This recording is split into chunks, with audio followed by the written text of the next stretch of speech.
پختگی حاصل نہیں ہوتی، اس کی نظر میں گہرائی نہیں ہوتی، اور مقامات کو صحیح طور پہ وہ نہیں سمجھتا، تو سادہ ترجمہ پڑھ کے اس کے ذہن میں بعض اوقات شان رسالت مآب صلی اللہ علیہ وآلہ وسلم میں اس کے ذہن میں اشکال پیدا ہو جاتے ہیں،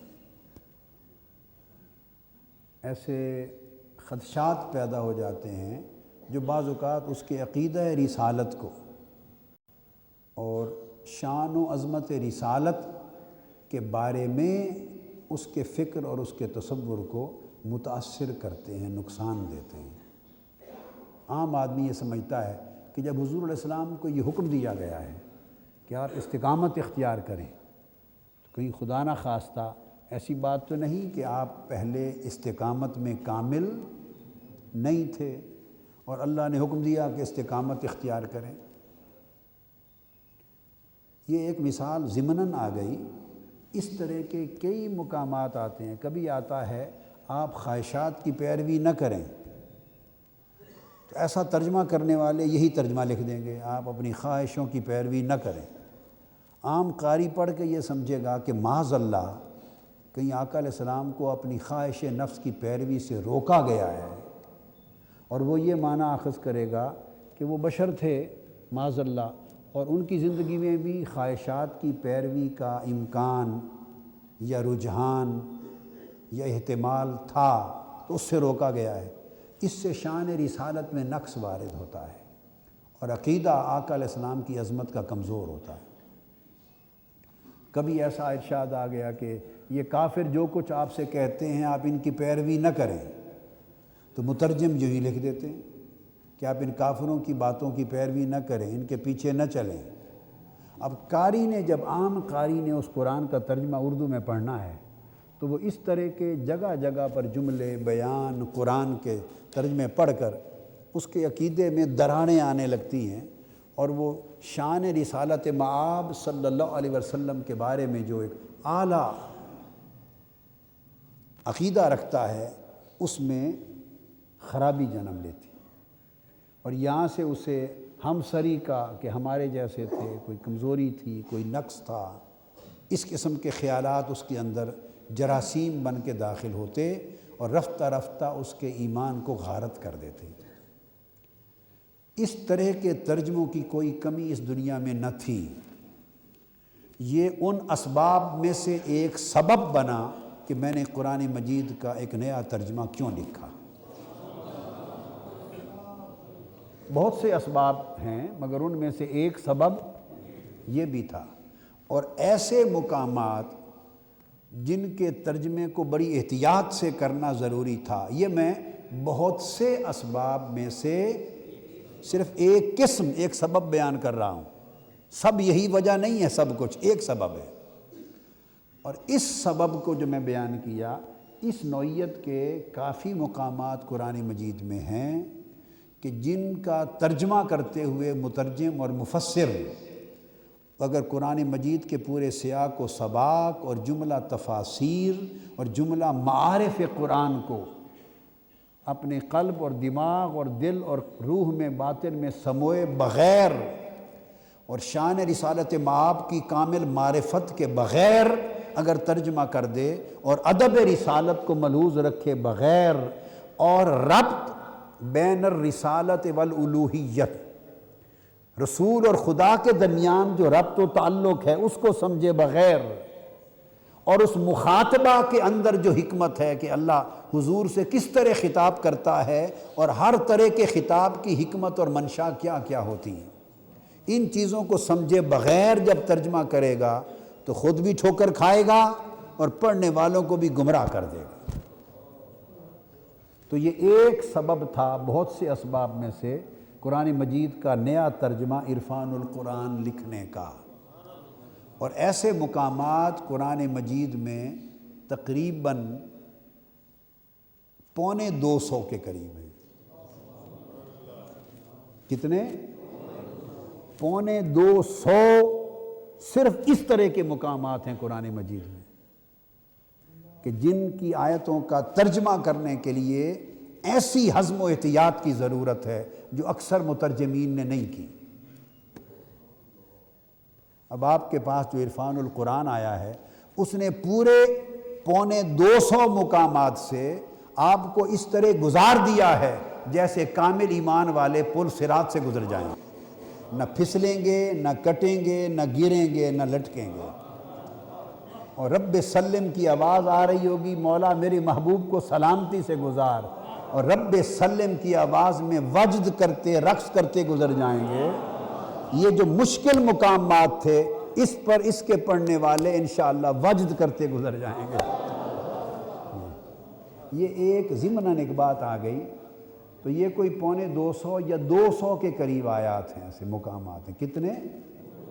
250 سے 200 تک۔ اور میں نے اب ان تمام مقامات کو اپنے ترجمہ کے دوران الگ بھی کر دیا ہے، اور تفسیر پر معرفت قرآن پر ان مقامات پر ایک الگ کتاب بھی مکمل کر رہا ہوں۔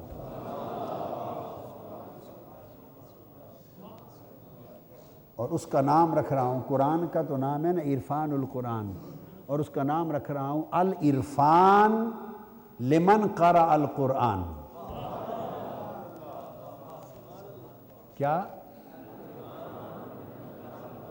لمن قرأ القرآن، کہ معرفت، صحیح معرفت ان لوگوں کے لیے جو قرآن کے پڑھنے والے ہیں۔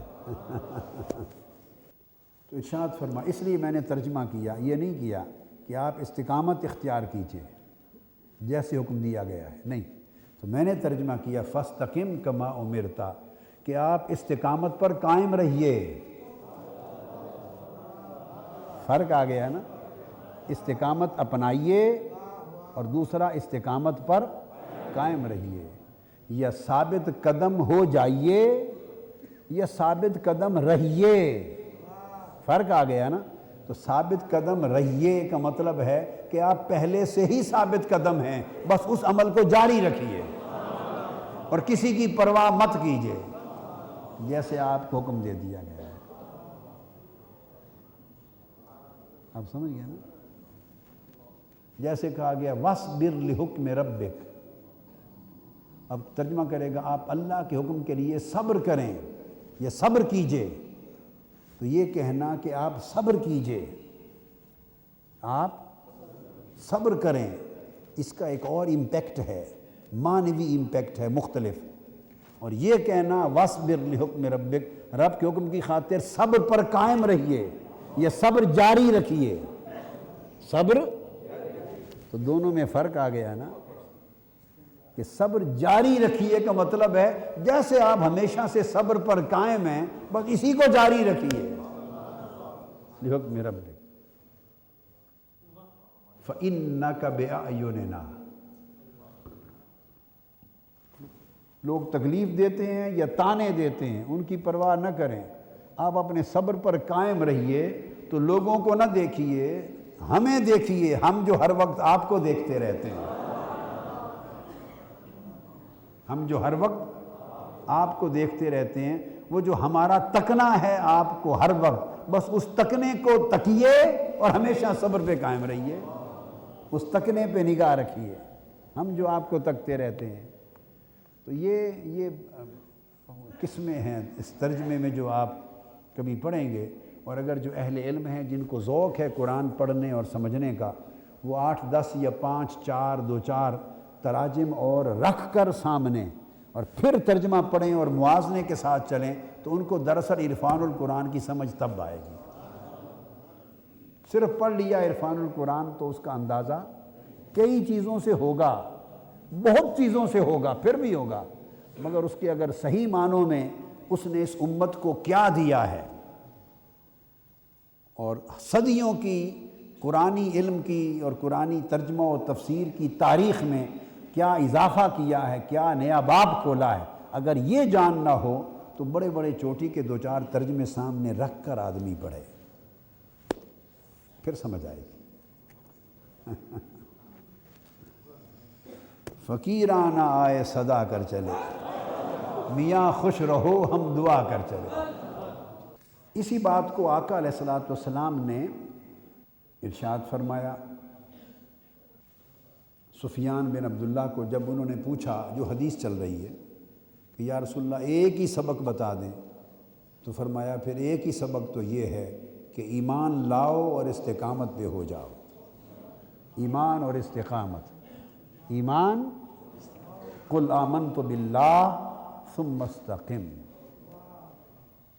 ایمان لاؤ اور استقامت سے رہو، ثابت قدم رہو، استقامت، یہ وہ حدیث۔ اب آج استقامت کے تھوڑا معنی پر بات کرتے ہیں اس حدیث پاک کی شرح میں۔ ایک بات تو میں نے پہلے عرض کر دی تھی غالباً پچھلے جمعہ کو، کہ استقامت میں جو سین ہے یہ سین طلب ہے، سین سوال ہے۔ سوال میں سین ہوتی ہے نا جو، یہ سین سوال ہے، یعنی اس میں اللہ تبارک و تعالیٰ نے تعلیم دی ہے کہ آپ اللہ سے ثابت قدم رہنا مانگیں۔ ثابت قدمی مانگنا، اس کو استقامت کہتے ہیں۔ اور اس میں ایک بڑا لطیف صوفیانہ اور عارفانہ نکتہ ہے، اور یہ نکتے صوفیوں، عاشقوں اور عارفوں کے ساتھ ہوتے ہیں، کے پاس ہوتے ہیں۔ بالعموم عالموں کے پاس، عالموں کا عالم اور ہوتا ہے، اور صوفیوں عاشقوں کا عالم اور، دونوں کی دنیائیں مخت ہیں، پرواز ہے دونوں کی اسی ایک فضا میں، پرواز ہے دونوں کی اسی ایک فضا میں، پر کرگس کا جہاں اور ہے، شاہی کا جہاں اور۔ تو وہ کیا ہے جو بات آپ بتا رہا ہوں، یہ تفسیر میں، شرح میں، کتابوں میں یا یہاں بھی کہیں ڈسکس نہیں ہوئی، کہیں ڈسکس نہیں ہوئی، میری نظر سے کہیں نہیں گزری پوری زندگی میں باہر صورت، کسی نے کی ہو اور میری نظر میں نہ گزری ہو تو جدا بات ہے۔ ایک بات جو توجہ طلب جو بتا رہا ہوں کہ جو نظر سے نہیں گزری، جو نظر سے نہیں گزری، یہ جو استقامت ہے جس میں سوال ہے کہ اللہ سے قائم رہنے اور ثابت قدم رہنے کا سوال کریں، اس استقامت کی ترکیب کے اس میں مانگنا ہے، سوال کرنا ہے، اس میں راز استقامت ہے، اس میں راز استقامت ہے۔ اگر استقامت میں سوال نہ ہو تو پھر مقام ہوگا، اگر سوال نہ ہو تو پھر ثابت قدم رہنا، یہ استقامت ہوگی۔ میری بات سمجھیں، ثابت، اگر اس میں سوال مانگنا نہ ہو تو پھر معنی بنے گا استقامت کا ثابت قدم رہنا۔ آپ سمجھ گئے نا؟ تو یہ بندے کا حال ہے یا مقام ہے، بندے کا حال ہے یا مقام ہے۔ اس ثابت قدم رہنے پر جب سین لگ گیا تو یہ سوال بنا، مانگنا ہوا، طلب کرنا ہوا، سوال کرنا ہوا، مانگنا ہوا، تو مطلب ہے اپنا حال اور مقام نہ رہا، اپنا حال اور مقام نہ رہا، اور جب اللہ سے مانگا تو مطلب یہ ہوا کہ مولا میرا تو حال ہی کوئی نہیں ہے، میں تو کسی مقام پر نہیں ہوں اور میرا کوئی حال نہیں، اور مجھ میں صلاحیت اور طاقت اور استعداد اور قوت اور قابلیت ہی نہیں کہ میں ثابت قدم رہوں۔ اگر میرا حال پوچھیں تو میں تو بھٹکنے والا ہوں، پھسلنے والا ہوں، لڑکھڑانے والا ہوں، اور لڑکھڑا کے گر گر جانے والا ہوں، میرا تو حال ہی نہیں کہ میں ثابت قدمی سے رہ سکوں اور چل سکوں۔ سو استقامت کا جو صوفیانہ اور عارفانہ معنی ہوا وہ یہ کہ مولا تجھ سے مانگتا ہوں کہ مجھے قائم رکھ، تجھ سے مانگتا ہوں کہ مجھے ثابت قدم رکھ۔ تو گویا صوفیوں کی استقامت اور عالموں کی استقامت میں فرق ہو گیا۔ عالموں کی استقامت ہے ثابت قدمی، عالموں کی استقامت ہے ثابت قدمی، اور عاشقوں اور عارفوں کی استقامت ہے ثابت قدمی کی بھیک، ثابت قدمی کی۔ تو جب سوال کیا تو اس بات کا اقرار ہوا کہ اپنی نفی کر دی، تو پہلے نفی ذات ہو گئی۔ اگر ثابت قدمی ہوئی تو یہ خوبی ہوئی. اگر ثابت قدمی ہے تو یہ ایک بولیے خوبی ہوئی، ایک صفت ہوئی، ایک وصف ہوا، ایک کمال ہوا. اور کمال کا اس صاحب استقامت کے لیے وہ کمال ثابت ہوا کہ میں ثابت قدم ہوں، میں اللہ کے امر پر قائم ہوں. تو اس وصف اور صوفی کا اس بات اپنی ذات کے لیے ہوا. اور صوفی لوگ اپنی ذات کے لیے اس بات نہیں کرتے.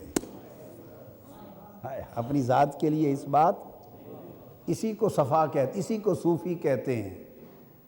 اسی کو صفائے قلب وہ تب ہوتا ہے کہ اپنی ذات کے لیے اس بات بھی مٹ جائے. تو عارفانہ معنی یہ ہوا کہ میں ثابت قدم نہیں ہوں، اس قابل بھی نہیں ہوں کہ مولا تیرے امر پر قائم رہوں، ثابت قدم رہوں، تیرے امر پر قائم رہوں، دائم رہوں، اس قابل نہیں. اس لیے کہ مجھ میں نہ صلاحیت ہے، نہ طاقت ہے، نہ استعداد ہے، نہ میری طبیعت کا رجحان ہے. نفس مجھ پر غالب ہے، شہوت مجھ پر غالب ہے، معصیت گناہ مجھ پر غالب ہے.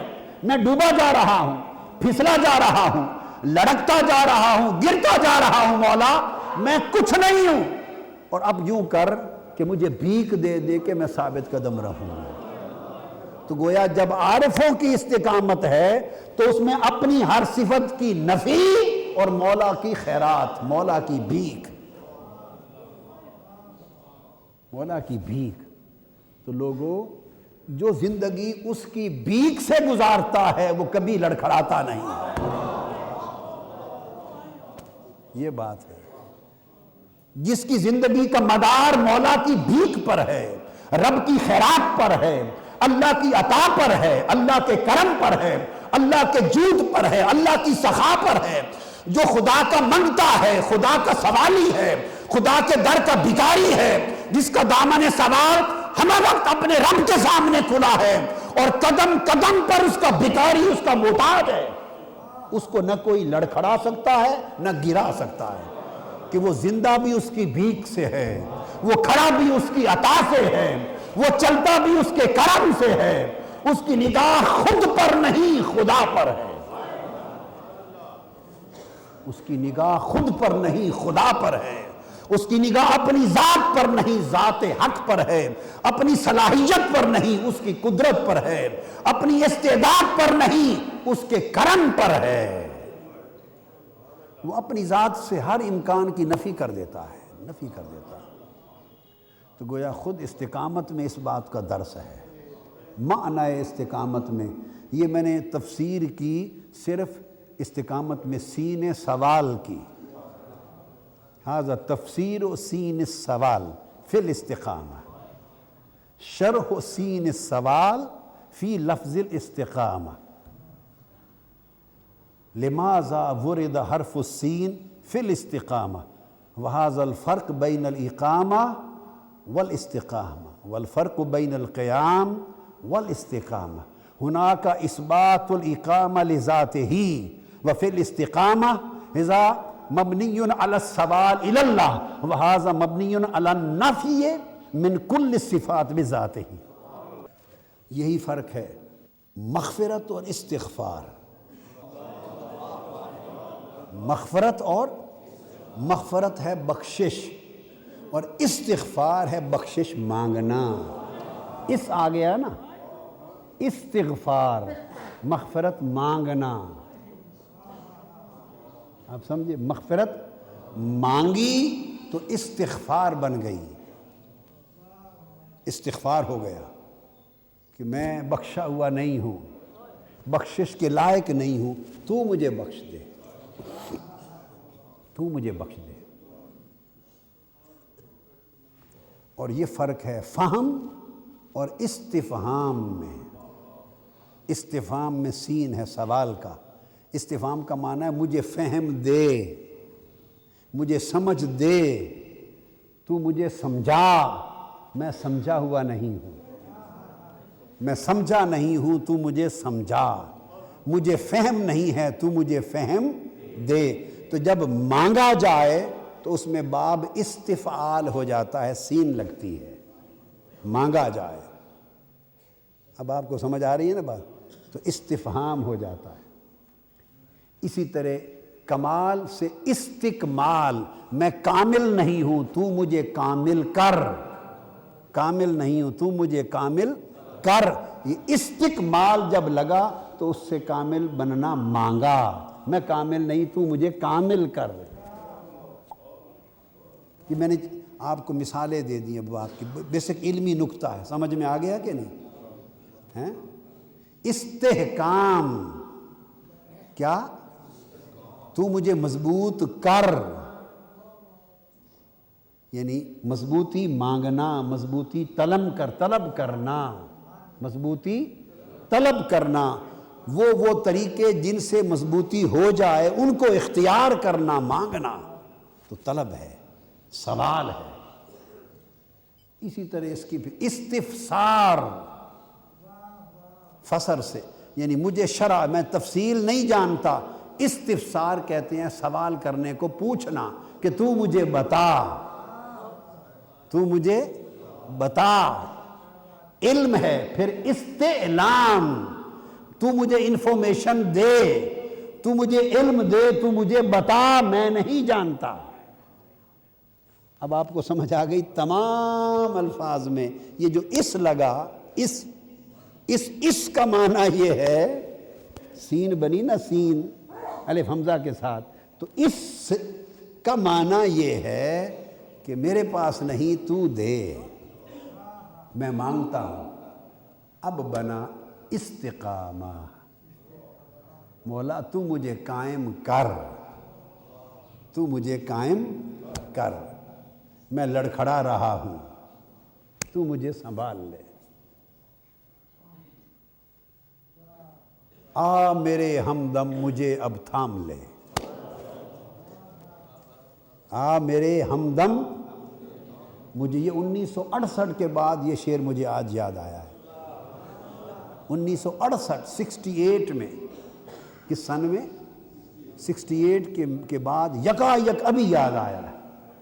اے میرے ہمدم مجھے اب تھام لے، زندگی سے بھاگ کر آیا ہوں میں۔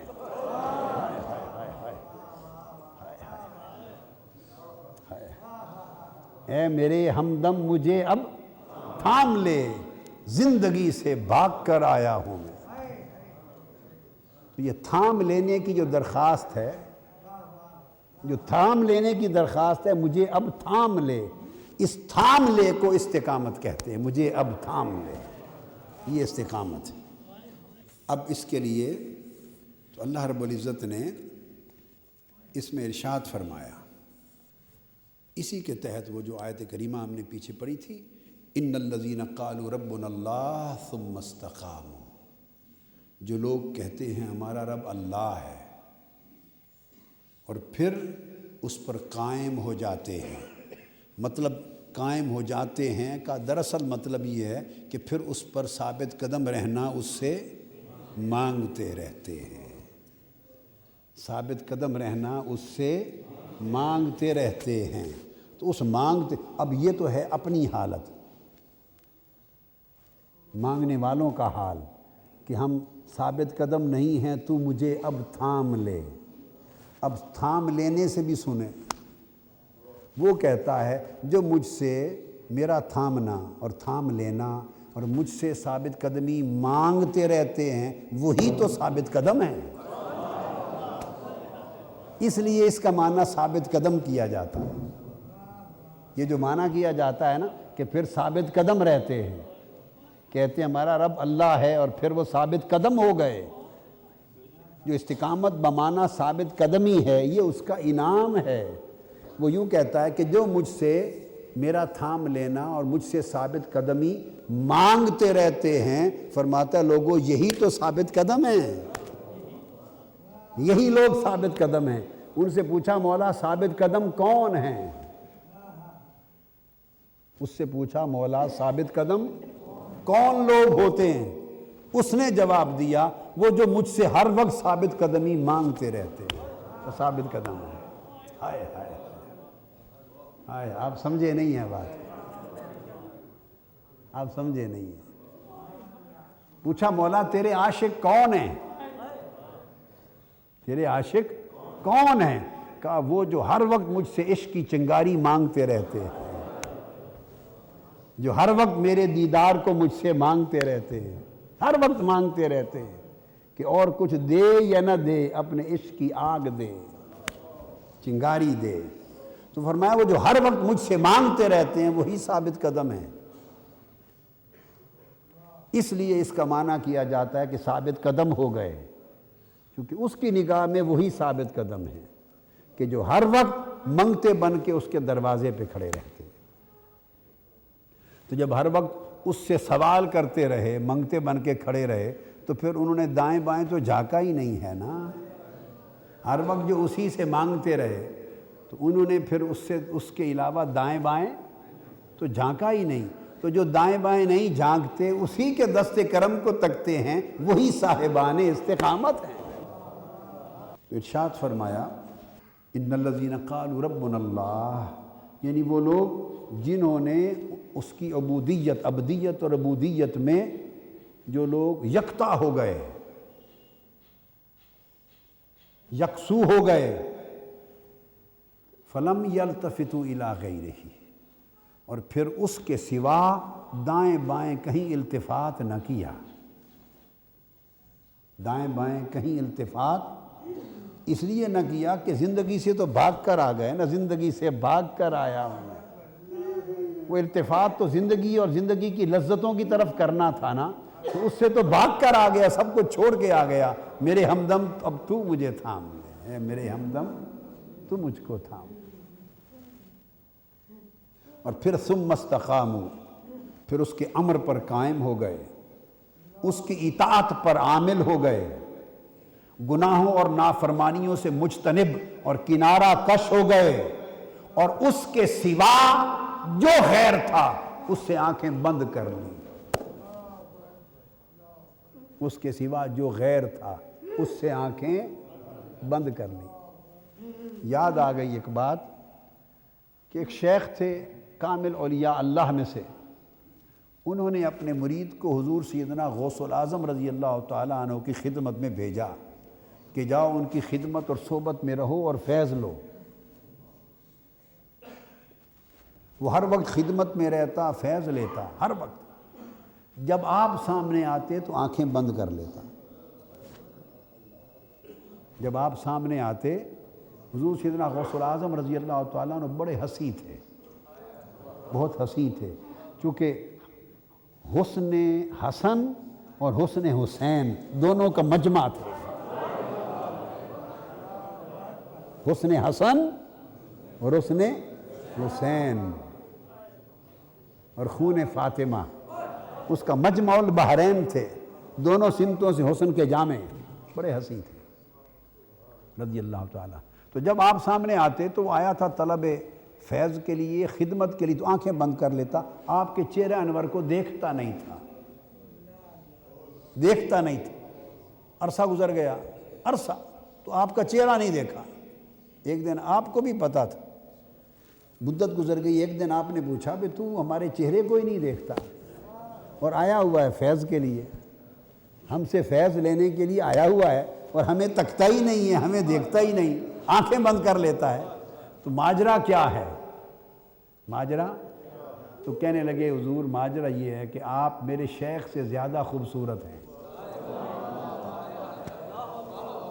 بس آپ پا گئے ساری بات کو، آپ میرے شیخ سے، آپ کا چہرہ میرے شیخ سے بہت زیادہ حسین تر ہے، تو تکتا اس لیے نہیں ہوں کہ کہیں ان کی جگہ آپ کا چہرہ گھر نہ کر جائے۔ اس کو توحید مطلب کہتے ہیں۔ اسے کیا کہتے ہیں؟ توحید مطلب۔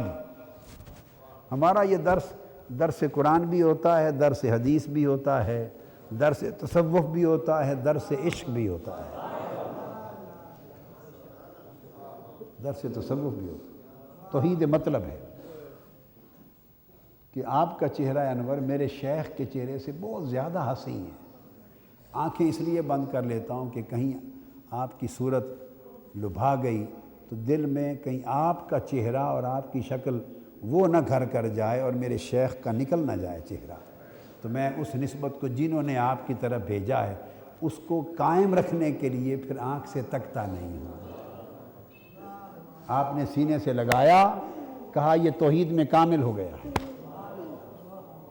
یکسوئی میں کامل ہو گیا ہے، اس کو استقامت کہتے ہیں۔ لا یلتفت الی غیرہ، جہاں جڑ گیا پھر مڑ کے نہیں دیکھنا دائیں، جب جڑ گیا پھر مڑ کے۔ وہ میاں محمد نے یہی بات تو کہی ہے کہ سونے بھاویں ملن ہزاراں اساں نہیں یار بنانا، سونے بھاویں ملن ہزاراں اساں نہیں یار بنانا۔ تو سونے کی میں نویں نویں نہ یار بنائیے وانگ کمینیاں لوکاں، نویں نویں نہ یار بنائیے وانگ کمینیاں لوکاں۔ بس جس جوک سے جڑ گئے پھر وہیں کے ہو کے رہ گئے، یہ استقامت کا سبق ہے۔ تو پھر آپ نے سینے سے لگا کے فیضیاب کر کے بھیج دیا۔ حضرت شیخ صنعان اولیاء کاملین میں سے تھے، انہوں نے ایک روز انکار کر دیا حضور سیدنا غوث العظم رضی اللہ تعالیٰ عنہ کی اس کرامت کا کہ قدمی ہاذہی علی رقبۃ کل ولی اللہ، کہ میرا قدم ہر ولی کی گردن پر ہے۔ وہ صاحب کرامت تھا، صاحب مقام تھا، وہ ولی اللہ۔ اس نے کیا کہ میرا اتنا بلند مقام ہے تو کیا میری گردن پر بھی ان کا قدم ہے؟ یہ نہیں ہو سکتا، انکار کر دیا۔ تو سیدنا غوث العظم رضی اللہ تعالیٰ عنہ ملحق الاصاغر بالاکابر تھے، چھوٹوں کو بڑا بنا دینے والے تھے، اور سلاب الاحوال بھی تھے کہ جو اس کے اہل نہ رہتا اس کے احوال سلب بھی کر لیتے۔ آپ متصرف تھے اور متمکن تھے، مقام تمکین کے کن کے مالک تھے۔ تو وہ جو جب یہ مقام آپ کی ولایت کا کرامت کا انکار کیا تو ان کے احوال سلب ہو گئے، شیخ صنعان کے احوال سلب ہو گئے، ولایت سلب ہو گئی، چھن گئی۔ جب چھن گئی تو پھر وہ کسی عیسائی مسیحی لڑکی پر عاشق ہو گئے جنگل میں، اور اس کے پیچھے مارا مارا پھرتا۔ وہ عشق کی سمت بدل گئی نا پھر کہ اب اس سے شادی کرنی۔ پھر بالآخر جب والدین تک جا پہنچا تو انہوں نے کہا کہ یہ خنزیر کھا لو اور شراب پی لو تو تمہاری شادی کر دیتے ہیں۔ جب وہ ہٹ گیا، اس کے احوال سلب ہو گئے، تو اس کا مرید دوڑا، ایک مرید خالص صاحب استقامت تھا، صاحب اخلاص و استقامت، دوڑا حضور سیدنا غوث العظم کی بارگاہ میں۔ وہ سمجھ گیا کہ یہ جو تباہ حال ہو گیا ہے میرا شیخ، وہ حضور غوث العظم رضی اللہ تعالیٰ عنہ کی کرامت کا انکار کرنے اور ان کے مقام کے انکار کی وجہ سے معروم ہو گیا۔ اس لیے کہ ایک زمانہ ہوتا ہے، ہر زمانے میں وہ زمانہ خواہ سالوں کا ہو، خواہ صدی کا ہو، خواہ صدیوں پر محیط ہو، خواہ ایک زمانہ ہو، خواہ کئی زمانوں پر ایک زمانہ چلے، 100 سال چلے، خواہ کئی 100 سال پر محیط ہو، تو کسی ایک کو کسی علاقے میں یا دنیا میں اللہ تعالیٰ لوگوں کو احوال اور معارف اور رشد اور ہدایت اور ترقی احوال کا ایک کو وسیلہ بنایا جاتا ہے۔ تو جس کو جو کچھ ملتا ہے پھر اس ایک کے وسیلے سے تقسیم ہوتا ہے۔ یہ انما انا قاسم واللہ یؤتی، حضور کے اس فیض کا، نعمت کا فیض امت میں ہر دور میں کسی کسی کو ملتا ہے، ہر دور میں حضور کے اس فیض کا کوئی قاسم ہوتا ہے، اس فیض مصطفیٰ کا کوئی قاسم ہوتا ہے، اور وہ بمرتبہ وسیلہ ہوتا ہے۔ اب اس کا ایریا کتنا ہے، رقبہ کتنا ہے، زمانہ کتنا ہے، دائرہ کیا ہے، کس میدان میں فیض تقسیم ہوگا، آپ سمجھ گئے نا۔ یہ شعبے الگ الگ کم و بیش ہوتے ہیں، مگر اللہ تعالیٰ اپنی ان نعمتوں کی تقسیم کے لیے انما انا قاسم واللہ یؤتی کے تحت امت میں ہر دور میں حضور کی قاسمیت کے نمائندے مقرر کرتا ہے، اور وہ پھر ان کے وسیلے سے تقسیم ہوتے ہیں۔ مدارج، رشد، ہدایت، نعمت، کرامت، ولایت، درجات ان کے ذریعے وسیلے سے تقسیم ہوتے ہیں۔ تو پھر جو اس وسیلے کا، جس کا ان کو وسیلہ بنایا گیا ہے، جس کا ان سب کے لیے، جب اس کا انکار کرتا ہے تو پھر نعمت کٹ جاتی ہے۔ جو وسیلے کا انکار کرتا ہے، جس ذریعے سے مل رہا ہے، تو نعمت کٹ جاتی ہے۔ اسی طرح کہ کوئی کسی سیڑھی پر چڑھ کر چھت پہ جا رہا ہو اور سیڑھی کا انکار کر دے تو سیڑھی کھینچ لیں تو بے شک 11 سیڑھیاں اوپر جا نہ چکا ہو تو وہیں سے دھڑام گر جاتا ہے۔ سیڑھی کی حاجت تب ختم ہوتی ہے جب چھت پر چڑھ جاتا ہے۔ سیڑھی کی حاجت تب ختم ہوتی ہے جب چھت پر چڑھ جاتا ہے، اور جب چھت پر چڑھ جائے تو وہ صاحب مقام متمکن ہے، وہ صاحب مقام و متمکن ہے، پھر اسے اوروں کا وسیلہ بنا دیا جاتا ہے۔ جب تک خود وہ اس مقام پر نہیں پہنچتا تو وہ کسی کی سیڑھی پہ چڑھتا ہے، تو جو اس نے سیڑھی کا انکار کیا سیڑھی نکل گئی، جہاں پہنچا تھا دھڑام گر گیا۔ کبھی پھر دھڑام گرنے کا شعور اور ہوش اسے ہوتا ہے اور کبھی وَأَنْتُمْ لَا تَشْعُرُونَ، اور اللہ والوں کے ہاں طریقہ یہ ہے کہ اللہ اس کو شعور بھی نہیں ہونے دیتا کہ میں دھڑام گر گیا ہوں، تاکہ بدبخت جائے جہنم میں اور گمراہ ہو جائے۔ یہ سارا آقا علیہ السلام ہی کا فیض ہوتا ہے، آقا علیہ السلام ہی کی نعمت ہوتی ہے، آقا علیہ السلام ہی کی رحمت ہوتی ہے، آقا علیہ السلام ہی کے انعامات ہوتے ہیں۔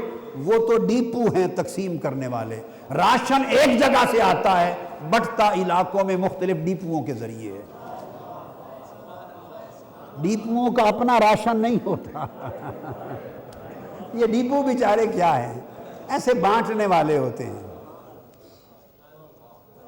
اس لیے ڈیپو کہتے ہیں کہ ہم کچھ نہیں ہیں، ہم چونکہ ان کے پاس تو راشن ہی نہیں ہے، اگر پچھلے نہ بھیجیں تو ڈیپو کیا کرے گا؟ قطار لگی رہ جائے گی اور ڈیپو والا کہے گا راشن کوئی نہیں، ختم ہو گیا۔ تو ڈیپو تو خود محتاج ہیں، ڈیپو تقسیم کنندہ ہیں، راشن کسی اور کا ہے۔ ہائے ہائے، راشن کسی اور کا ہے، ڈیپو تقسیم کنندہ ہیں۔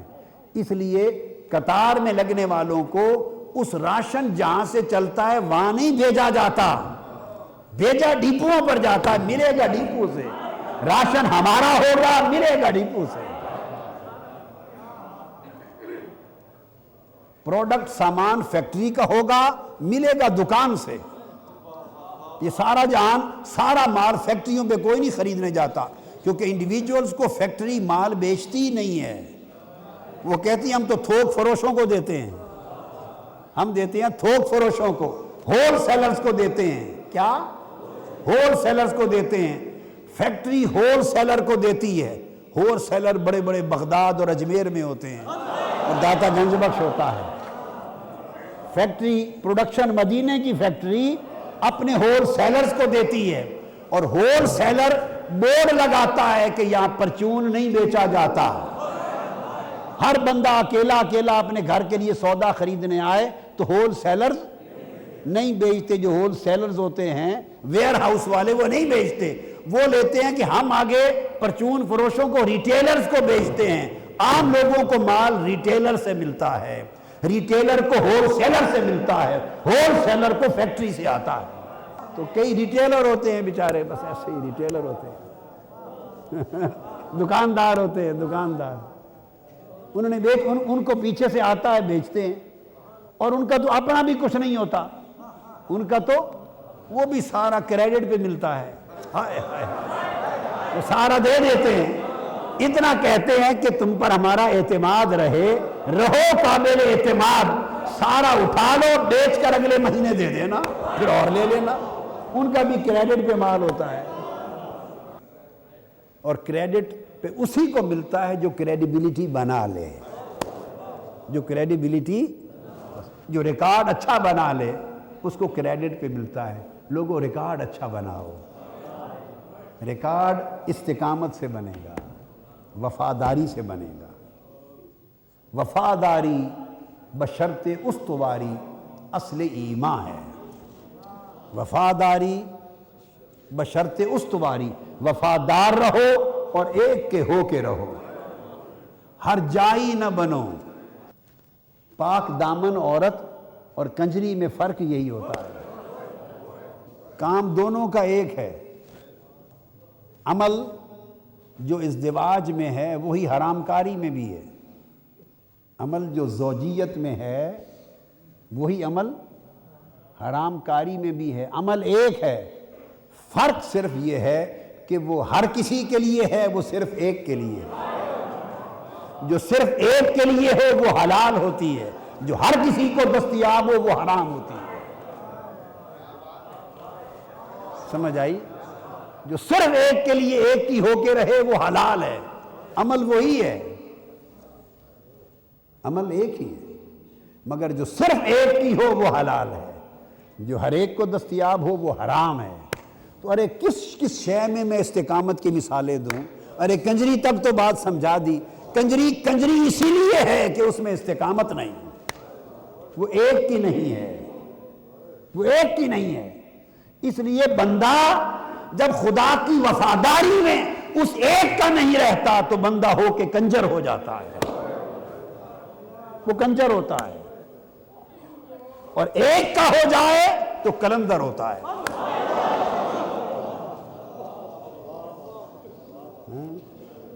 وفاداری بانٹ رکھے، ادھر بھی دھیان، ادھر بھی لالچ، اس کی بھی چاہت، اس کی بھی طلب، ہر جگہ ہاتھ مارے تو کنجر ہے، اور اگر ہر طرف سے ہاتھ توڑ دے اور ایک ہی در کا ہو جائے تو کلندر ہے۔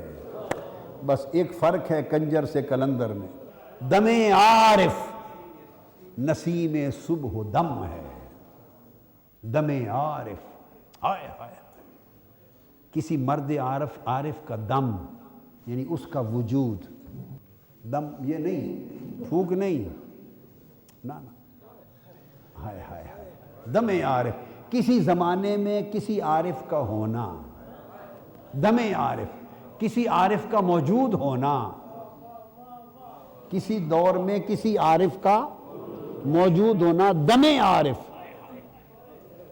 کسی زمانے میں کوئی عارف ہو صحیح ہو، نسیم صبح دم ہے تو صبح کی باد نسیم ہے اس کا وجود، اس سے باد نسیم پھوٹتی رہتی ہے، مرضی کسی کے مشام، کسی کے سوراخ بند ہوں تو وہ کیف نہ لے، اور کوئی لے رہا ہو تو تازگی مل جائے۔ عارف کا وجود کسی زمانے میں نسیم صبح دم ہے، صبح کی باد نسیم ہے، اسی سے ریشہ معنی میں نم ہے۔ اور یہ جو معنی ہے حقیقت زندگی، معنی سے مراد، اور جو حقیقت زندگی ہے اسی کے وجود سے اور اسی کے سانس سے زندگی کی حقیقت میں تازگی ہے اور نمی ہے، نمی تازگی حیات، اسی سے زندگی کی حقیقت میں تازگی ہے۔ اگر کوئی شعیب آئے میسر، اگر کوئی شعیب علیہ السلام، شعیب پھر عارف، اگر کوئی شعیب تربیت دینے کے لیے میسر آ جائے، کوئی شعیب تربیت کے لیے میسر آ جائے تو شبانی سے کلیمی 2 قدم ہے، بکریاں چرانے سے طور پر کلیم اللہ بن جانا صرف 2 قدم کا فاصلہ ہے۔ بکریاں چرانے سے لے کر رب آرینی کہنے تک چلا جانا، کلیم اللہ ہو جانا، کہاں بکریاں بیابانوں صحراؤں میں بکریوں کا چرانا، اور کہاں طور کی چوٹی پہ کھڑا ہو کر اسے رب آرینی کہنا۔ فرمایا یہ جو فاصلہ 2 قدم ہے، ہم ان 2 قدموں کے لیے بھی تیار نہیں ہیں۔ یہ استقامت ہے، اور یہ استقامت جو شبانی اور کلیمی کا اور شعیب کہا، اس میں بھی استقامت ہے، اس میں بھی کیسی استقامت؟ ایک بڑی عجیب مثال ہے لطیف قرآن مجید میں، یہ شبانی و کلیمی کی استقامت کی مثال ہے، حیرت انگیز استقامت۔ مدائن میں پہنچے ہیں موسیٰ علیہ السلام، کہاں پہنچے ہیں؟ مدائن میں، کنواں ہے اور وہاں لوگ اپنے جانوروں کو پانی پلا رہے ہیں۔ وہ کنواں میں نے دیکھا ہے، وہ دیکھا ہے، تو پانی پلا رہے ہیں، اور موسیٰ علیہ السلام قریب ایک درخت کے سائے تلے بیٹھے دیکھ رہے ہیں، ایک سائیڈ پر کھڑے دیکھ رہے ہیں، 2 بچیاں کھڑی ہیں درخت کے سائے میں فاصلے پر، ان کے پاس بھی جانور ہیں، بکریاں ہیں۔ وہ دیر سے کھڑی ہیں، پانی پلانا چاہتی ہیں، مگر لوگوں کی قطار ختم نہیں ہوتی۔ آپ بڑھ کے پوچھتے ہیں بیٹیوں سے، ان بیبیوں سے کہ آپ کیوں نہیں پلاتی؟ انہوں نے کہا یہ مرد لوگ ہیں، جب یہ سارے پلا کے کنواں چھوڑ کے چلے جائیں گے تو تب ہمیں باری آئے گی۔ ہمارا والد ضعیف ہے، بوڑھا ہے، تو خود آ نہیں سکتا، بوڑھا ہے، سو ہم لاتی ہیں اپنے جانور روز، جب یہ پلا کے سب مرد چلے جاتے ہیں تو پھر ہماری باری آتی ہے۔ مرد اس وقت بھی ایسے کرتے تھے، اب بھی ایسے ہی کرتے ہیں۔ تو آپ آگے بڑھے اور آپ نے ان خواتین کو دونوں کے جانور لے کر بکریاں ان کو پانی پلا دیا۔ تو آپ نے احسان کیا، نیکی کی، ان کو پانی پلایا۔ وہ گھر گئیں، جا کے کہا ابا جان آج ایک نیک صالح آدمی تھے، انہوں نے ہم پہ احسان کیا، نیکی کی اور جانوروں کو بڑھ کے پانی پلا دیا۔ استقامت سمجھا رہا ہوں کہ کیسے شعیب آئے میسر۔ شعیب بھی ایسے گھر بیٹھے میسر نہیں آ جاتے، ہوتے تو ہیں، آپ کے ساتھ ہی ہوتے ہیں، مگر اس کے میسر آنے کا معنی مختلف ہے۔ سوسائٹی میں ہوتے ہیں، کوئی دور شعیبان وقت سے خالی نہیں ہوتا، کوئی دور شعیب وقت سے خالی نہیں ہوتا، مگر کلیم بننے والے نہیں ہیں، کلیمی چاہنے والے نہیں ہیں۔ تو انہوں نے کہا کہ انہوں نے احسان کیا، بھلائی کی ہے، آپ ان کو نیکی کا اجرت دے دیں، مزدوری دیں۔ اب بکریوں کو پانی پلانے کی مزدوری دے رہے ہیں۔ آپ کو بلایا، گھر پہنچے سیدنا شعیب علیہ السلام کے، فرمایا آپ نے ایک نیکی کی ہے، میں آپ کو اس کی مزدوری اجرت دینا چاہتا ہوں۔ جی ٹھیک ہے، قبول ہے، کیا اجرت دینا چاہتا ہوں؟ میں ان دو بیٹیوں میں سے ایک بیٹی کا نکاح آپ سے اجرت میں نکاح کرنا چاہتا ہوں۔ وہ چہرہ دیکھا نہ سمجھ گئے کہ یہ کلیم ہونے والا ہے۔ وہ پتہ تھا میں تو شعیب ہوں ہی، میں تو شعیب ہوں ہی۔ اب شعیب کو کسی کلیم ہونے والے کی تلاش تھی جو کلیم بن سکے، تو دیکھا، فرمایا اس ایک بیٹی کا نکاح آپ سے کرتا ہوں، آپ کو قبول ہے؟ قبول ہے۔ اور شرط کیا لگائی؟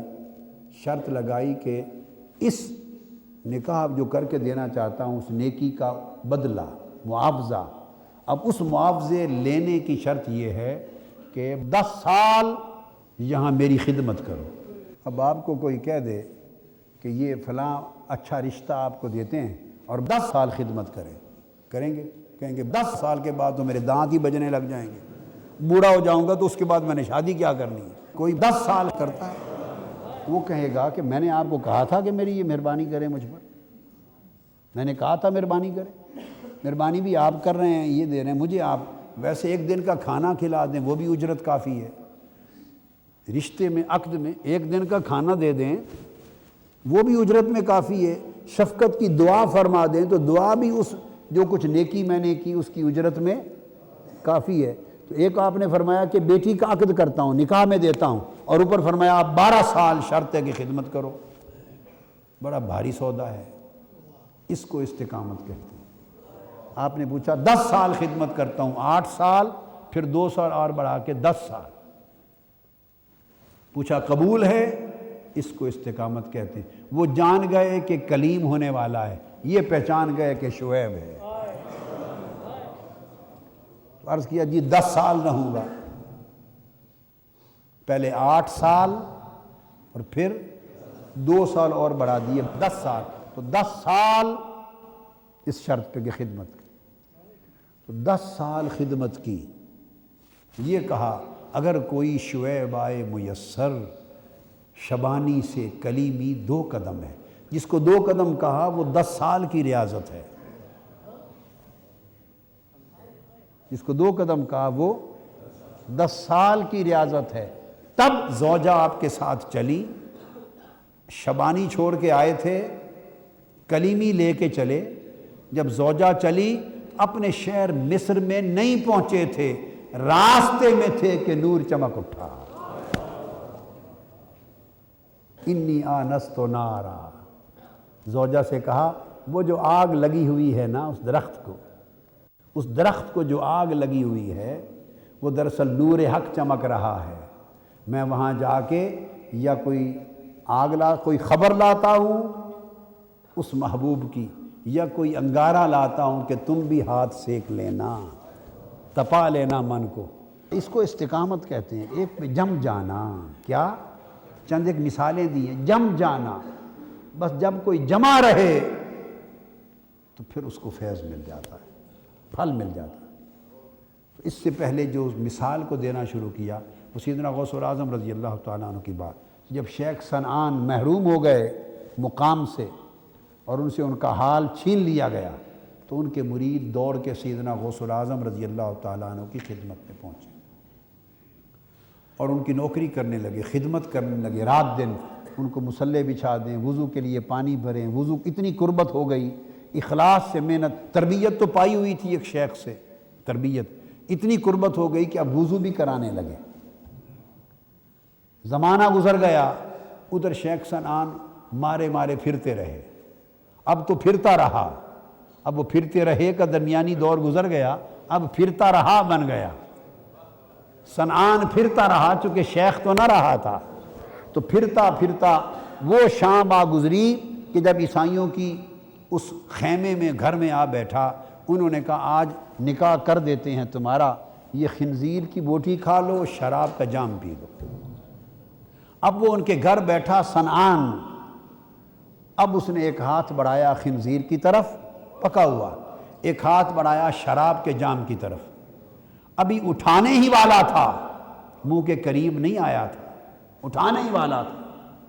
تو سیدنا غوث العظم رضی اللہ تعالیٰ عنہ وضو فرما رہے تھے، عین اس وقت بغداد میں وضو کر رہے تھے، دوران وضو اپنی کشف سے دیکھا کہ صنعان آج بے ایمان ہو رہا ہے، پہلے اس کے احوال سلب ہوئے تھے اور آج بے ایمان ہو رہا ہے، بدبختی نے اسے انجام میں بد تک پہنچا دیا۔ جب کشف سے دیکھا کہ خنزیر اور شراب کھانے اور پینے لگا ہے تو دوران وضو بآواز بلند کہا، آج کسی کا پیر بے ایمان ہونے لگا، آج کسی کا پیر بے ایمان ہونے لگا ہے۔ اس مرید کے ہاتھ میں پانی تھا، قدموں پہ گر پڑا، آقا آقا میں آپ کی نوکری اپنے پیر کو بچانے کے لیے کر رہا تھا، میرے شیخ کو بچا لیں۔ اس کو استقامت کہتے ہیں۔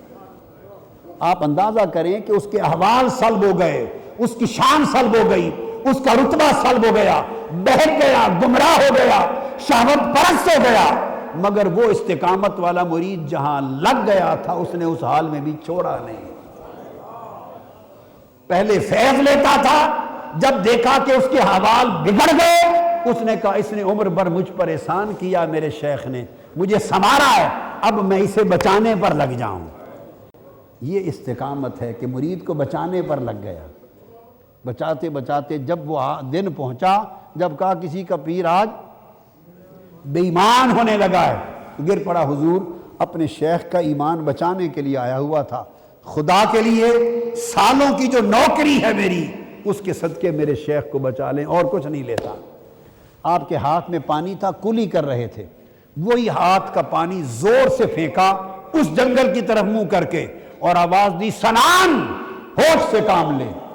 یہ پانی کے چھینٹے صنعان کے منہ پہ جا لگے، اس کی آنکھ کھل گئی، اس نے خنزیر اور شراب کا جام پھینک دیا، وہیں سجدہ ریز ہوا، توبہ کی اور دوڑ کے بغداد آ کے معافی لی اور اپنے حال کو دوبارہ پا لیا۔ اس مرید کی استقامت کا دیکھیں کہ اس حال میں بھی اس نے وہ چھوڑا نہیں، استقامت پہ رہا۔ تو جب تعلق ایک جگہ قائم ہو جاتا ہے، جس وسیلے سے نصیب ہوتا ہے پھر اس وسیلے کو چھوڑتے نہیں ہیں، اس کا پھر مالک اور محافظ اللہ ہو جاتا ہے۔ تو فرمایا کہ استقامت یہ ہے کہ پھر اللہ کے امر پر عمل جاری رکھے، اس کی طاعت پر قائم رہے، معصیت سے ہمیشہ کنارہ کش رہے، اور جو اللہ کے ما سوا ہے، اللہ کا غیر ہے، اس سے آنکھیں بند رکھے۔ تو پھر تتنزل علیہم الملائکہ، پھر ایسی استقامت کے نتیجے میں ملائکہ کا نزول ہوتا ہے۔ امام ابن زید نے اور امام مجاہد نے، تابعی ہیں، انہوں نے روایت کیا کہ یہ ملائکہ کا نزول صاحب استقامت پر اس کی موت کے وقت ہوتا ہے۔ جب فرشتے روح قبض کرنے آتے ہیں تو ملائکہ کی ایک جماعت آتی ہے، ادھر اس کی روح قبض ہو رہی ہوتی ہے، ادھر ملائکہ کی جماعت اسے مبارکباد دے رہی ہوتی ہے، اور مبارکباد دینے والے فرشتوں کے جرمٹ میں اس کی روح کو نکالا جاتا ہے، اور آخرت کی خوشخبریاں سنائی جاتی ہیں اور آخرت کے مقامات دکھائے جاتے ہیں۔ اور مقاتل اور قتادہ تابعی، دوسرے تابعی، صرف یہ بھی حضرت عبداللہ ابن عباس کے شاگرد ہیں، انہوں نے فرمایا کہ یہ جو خوشخبری ہے تتنزل علیہم الملائکہ، یہ ملائکہ کی خوشخبری جب وہ قبر سے اٹھیں گے اہل استقامت، ہر کوئی تنہا اٹھے گا، اور صاحبان استقامت جب قیامت کے دن بعث بعد الموت ہوگی تو قبر سے اٹھنے کا وقت آئے گا، ہر ایک کی قبر پر ہزاروں ملائکہ کا جلوس ہوگا، وہ اس کو استقبال کر کے میدان حشر میں لے جائیں گے، اس پر ملائکہ نازل ہوں گے۔ اذا قاموا من قبورہم للبعث، ہاکذا قال قتادہ التابعی، وقال ابن عباس ہی بشرا تکون لهم من الملائکۃ فی الآخرہ، اور حضرت عبداللہ ابن عباس رضی اللہ تعالیٰ عنہ نے فرمایا کہ آخرت میں جب قیامت کا دن آئے گا تو لوگ حساب و کتاب میں ہوں گے، اور صاحبان استقامت کے ارد گرد فرشتے اسے خوشخبریاں ہی دے رہے ہوں گے، اس کا کیا حساب ہونا ہے اور کیا کتاب ہونا ہے، اس کا کوئی حساب و کتاب۔ اللہ پاک فرمائے گا فرشتوں یہ صاحبان استقامت ہیں، ان کا شمار میرے محبوب کی امت کے اس زمرے میں ہے جنہیں بغیر حساب و کتاب میں نے بخش دینا ہے، چونکہ ان کا حساب و کتاب تو ہے نہیں، لوگ اپنے حساب و کتاب میں مشغول ہیں، تم جاؤ انہیں خوشخبریوں میں مشغول رکھو، اچھی اچھی باتیں بتاتے رہو کہ کیا کیا ہونے والا ہے۔ چنانچہ حضرت وکیع بن الجراح اور امام ابن زید انہوں نے روایت کیا کہ یہ بشارت تتنزل علیہم الملائکہ اللہ تخافوا ولا تحزنوا وابشروا بالجنہ التی کنتم توعدون، یہ جو بشارت ہے فرماتے ہیں 3 موقعوں پر دی جائے گی فرشتوں کی زبان سے۔ ایک روح قبض ہونے کے وقت، موت کے وقت، اس کو عین موت کے وقت بشارت دے دی جاتی، اس لیے مومن کے چہرے پر مسکراہٹ آ جاتی ہے۔ ایک اس کی قبر میں خوشخبریاں سنائی جائیں گی، ایک بعث کے وقت خوشخبریاں سنائی جائیں گی، اور عبداللہ ابن عباس کے قول کے مطابق قیامت کا دن پورا خوشخبریوں کا دن ہوگا۔ تو 4 مواطن ہو گئے، 4 مقامات، صاحبان استقامت کو خوشخبریوں کے 4 مواقع ہوں گے۔ اور حضرت عطا بن ابی رباح وہ روایت کرتے ہیں کہ انہیں یہ خوشخبری سنائی جاتی ہے کہ اے صاحبان استقامت تم اپنے اعمال کے رد ہو جانے کا خوف نہ کرو، خدا کے ہاں تمہارے اعمال قبول ہیں، خدا کے ہاں تمہارے اعمال اس کا خوف نہ کرو مقبول ہیں، اور اپنے گناہوں، لغزشوں اور خطاؤں کا غم نہ کرو، خدا کے ہاں وہ مغفور ہیں۔ کوئی لغزشیں، خطائیں اور گناہ ہو گئے تو تم چونکہ صاحبان استقامت ہو لہٰذا وہ اللہ کے ہاں سے بخشے گئے، اور جو نیکیاں کی تم چونکہ صاحبان استقامت ہو اللہ کے ہاں وہ مقبول ہو گئے، تو نہ انہیں نیکیوں کے رد ہونے کا خوف ہے اور نہ گناہوں پر سزا ہونے کا غم ہے۔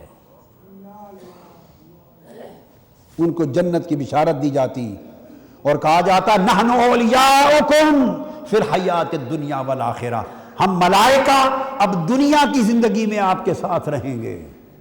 تو یہاں 5واں موقع آ گیا کہ دنیا میں بھی ملائکہ ان کے ارد گرد رہتے ہیں، ان کی جائے سکونت پر، مکان پر، رہائش گاہوں پر رہتے ہیں، ان کے بستروں پر رہتے ہیں، وہ چلتے پھرتے سفر کرتے ہیں تب ان کے ساتھ رہتے ہیں، ان کے لیے ہم وقت استغفار کرتے ہیں، بلندی درجات کی دعائیں کرتے ہیں، آفات اور پریشانیوں میں ان کی حفاظت پہ مامور ہوتے ہیں۔ اور فرماتے ہیں ملائکہ جیسے دنیا میں ہماری ڈیوٹی آپ کے ساتھ لگا دی گئی ہے، آخرت میں قیامت میں بھی ہماری ڈیوٹی آپ کے ساتھ رہے گی۔ اور امام مجاہد تابعی روایت کرتے ہیں، وہ کہیں گے نحن قرناؤکم، ہم تمہارے ساتھی ہیں، جڑ کے رہیں گے جیسے دنیا میں تھے، اب آخرت میں ہمیں حکم ہے کہ میرے اس بندے کو چھوڑنا نہیں، ان کے ساتھ رہو، تنہا نہ چھوڑو، تنہا نہ چھوڑو۔ اس لیے واللہ ولی المؤمنین و مولاہم، اس لیے کہ اللہ مومنوں کا ولی بھی ہے اور مومنوں کا مولا بھی ہے۔ 2 لفظ بیان کیے، واللہ ولی المؤمنین، و مولاہم، دو الگ لفظ.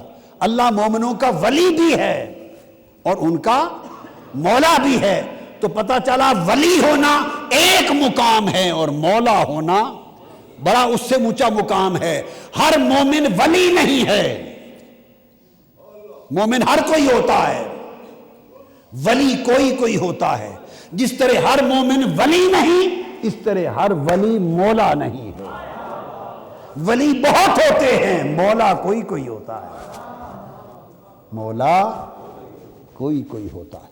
ان کے لیے فرمایا وَلَكُمْ فِيهَا مَا تَشْتَهِي أَنفُسُكُمْ، اور پھر تمہیں جو چاہو گے ملے گا، جو خواہش کرو گے ملے گا. وَلَكُمْ فِيهَا مَا تَدَّعُونَ، اور جو مانگو گے ملے گا. من الملاذ، جو لذت چاہو گے ملے گی، چونکہ تم نے میرے لیے لذتیں چھوڑ دی. جو راحت چاہو گے ملے گی، جو عزت چاہو گے ملے گی، جو سکون چاہو گے ملے گا. تسألون، حتیٰ کہ جو مانگو گے وتتمنون، مراد کرو گے. نزلا من غفور الرحیم، کیوں نہ ملے؟ اس دن تم مہمان ہوگے، اللہ تمہارا میزبان ہوگا. تمہاری میزبانی ہو رہی ہوگی، تو جو خدا کی میزبانی میں ہیں انہیں کیا کمی ہے. تو اللہ والے صاحبان استقامت، میں یہ کہتا ہوں وہ اس دنیا میں بھی خدا کی میزبانی میں ہیں اور آخرت میں بھی خدا کی میزبانی میں ہیں. صاحبان استقامت ہر وقت اللہ کی مہربانی میں ہیں، ہر وقت اللہ کی مہربانی میں ہیں. اور اگلی حدیث جو آقا علیہ السلام نے فرمایا، ارشاد ابو ہریرہ رضی اللہ تعالیٰ عنہ راوی ہیں، قال قال رسول اللہ صلی اللہ علیہ وسلم قال قاربوا وسددوا واعلموا انہ لن ینجب احد منکم بعملہ. قالوا ولا انت یا رسول اللہ؟ قال ولا انا الا ان یتغمدنی اللہ برحمت منہ وفضل. رواہ مسلم. آقا نے فرمایا لوگو قربت اختیار کرو، قاربو، اور استقامت اختیار کرو. اب قاربو میں جو قربت ہے اس کا معنی ہے افراط نہ کرو. ایک تو معنی ہے قاربو، قریب ہو جاؤ، اور قریب ہو جاؤ کا مطلب یہ ہے کہ اگر تم دو معنی ہے، اگر استقامت نہیں پا سکتے تو ایسے بن جاؤ کہ استقامت کے قریب ہو جاؤ. اگر تم صاحبان استقامت نہیں ہو سکتے کیا، تو عمل اتنے اچھے کر لو کہ استقامت کے قریب ہو جاؤ. سمجھے؟ ایک معنی قاربو، قرب سے. اس کا ایک معنی اور بھی ہے، اور وہ معنی قاربو، قریب ہو جاؤ. کیا مطلب؟ اگر خود صاحبان استقامت نہیں بنے تو استقامت والوں کے قریب ہو جاؤ. ہائے ہائے، صاحبان استقامت کے قریب ہو جاؤ. وسددو، اور خود صاحبان استقامت بن جاؤ کہ استقامت والوں کے قریب ہونے سے استقامت پانے کا راستہ ملے گا. وما علینا الا البلاغ. آفیشیل یوٹیوب چینل کو سبسکرائب کریں اور بیل آئیکن کلک کریں.